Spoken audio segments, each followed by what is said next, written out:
Trump's red card announcement kicked off a huge stock market crash worldwide, showing just how high the stakes are in international trade. Markets didn't take the potential for conflict very well. Understanding tariffs or import duties is super important for grasping trade dynamics. Countries like India and Pakistan have also slapped high tariffs on American products, making it a global issue.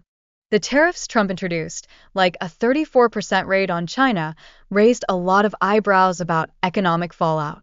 It's a strategy that might use America's economic strength against other nations. Take Harley-Davidson, for instance. Tariffs can totally change consumer choices, making local brands more appealing and potentially costing foreign companies big time. Tariffs do more than just back local industries. They also help save foreign currency. Importing goods usually means spending US dollars, and that can have serious effects on the economy.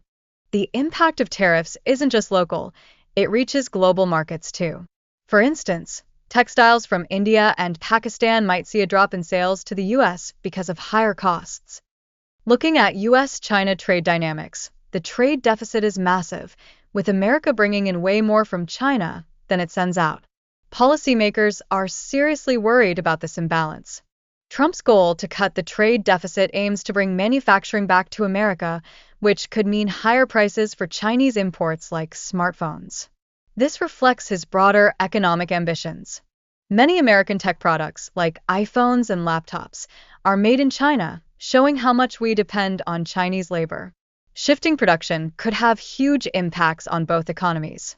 The trade deficit with China could shrink a lot, which would be great for the US economy, but could hike production costs for American companies.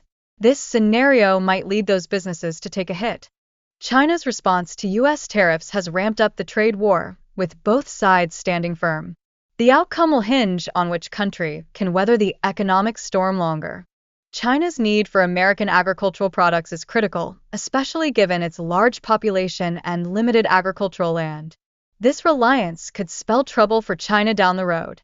When it comes to pig farming, China is the biggest player, with over 40 crore pigs, more than the entire human population in America. This situation affects both local and international agriculture. Corn production in China is mostly homegrown, but they import soybeans mainly from America and Brazil. This reliance on imports raises serious food security concerns for China. America's agricultural landscape allows for high soybean production and even a surplus for export. Meanwhile, China's dense population means limited land for growing crops. China has been experimenting with alternative feeds like canola and peanuts, but these often need extra supplements, bumping up costs for farmers. The effectiveness of these feeds is still debated. China's trade surplus brings its own challenges. They can't consume everything they produce, so they have to rely on exports. This dependence on global markets puts China in a shaky economic spot. The tariffs Trump imposed on China have cranked up tensions, hinting at a potential economic struggle. This scenario highlights the strategic leverage Trump holds over China.